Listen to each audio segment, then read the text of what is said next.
So, New York, just one of several American cities now facing soaring violent crime as calls to defund the police grow in volume and frequency. We are digging into the data you see there on your screen, and it's not good. Let's discuss with Fox News contributor DeRoy Murdoch and former NYPD Commissioner Bernard Kerik. Gentlemen, welcome back. Thank you. Shannon, how are you? All right, Bernie, I want to start with you. What do you make of this vote tonight? You have overseen this, the largest police force in the U.S. They've got enormous burdens on them because of all kinds of different complications that they're dealing with right now. So what does it mean to take $1 billion out of their budget? Basically, Shannon, if you had to sum it up in a sentence, the mayor and the city council, they're taking what we would call normally the capital of the world, New York City, and they're going to turn it back into a cesspool like it was prior to 1994 under David Dinkins. You know, when I look at these cuts, $1 billion, you're talking 1,200 recruit members coming into the NYPD in July. That won't happen. They're cutting school safety and crossing guards out of the police department, putting it into the Board of Education, which is going to be, there'll be corruption issues there. They're talking $115 million for youth programs, $134 million goes to social services, $116 million to education. Here's the bottom line. You could have all the youth programs you want if the security and safety of the citizens are in jeopardy, and they will be with these cuts. Those programs will mean nothing because those kids will not be, they'll basically be in harm's way on a daily basis.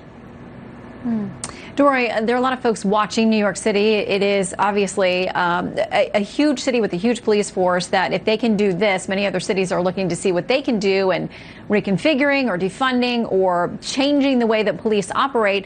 Seattle's mayor said this, by the way, where CHOP is still there and it hasn't gone away. She said this in a tweet Monday: not every 911 call requires a police officer with a gun. That's why Chief Best and Seattle PD are conducting a deep review of SPD's budget and assessing what functions could be moved to other departments or be removed entirely. Dora, do you think that this will be a domino tonight, the first big city to actually do this in a big way? Well, it could be a domino sort of in the same sense that when Mayor Giuliani and Commissioner Kerik and other people who believed in broken windows policing and actually treating criminals as root cause of crime, when that succeeded so dramatically here in New York City, a lot of other cities followed that model. You may find a lot of left-wing Democrats following this defunding effort here in New York City. That $1 billion cut, by the way, is about a 17% reduction in the police budget. But I think very quickly you're going to see around the country what people are seeing in New York City and elsewhere, which is crime is shooting up already. We've seen about 176% increase in shootings last week of this year as opposed to last week in 2019. We've got shootings at places like Madison Square, which is a very safe neighborhood, very close to where I live. You don't hear about people getting shot normally. That happened just over the weekend.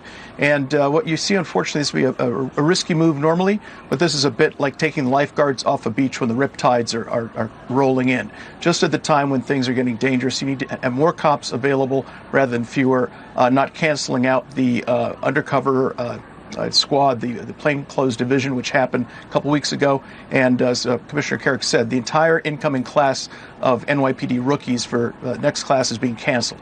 An unbelievable situation.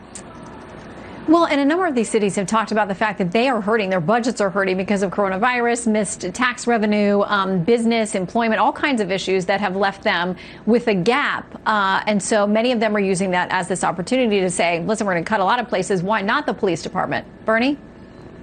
Well, listen, you know, you have to figure out where you're going to make those cuts. But at a time when you see spiked major violence, substantial violence, spikes in shootings, spikes in the murder rate, especially in cities that have, you know, DeRoy has been writing about this stuff for years. Chicago, Baltimore, Minneapolis, Milwaukee, and now New York City, which has not happened in 30 years. In 30 years, we've never had a spike in murders, in shootings, in violent crime.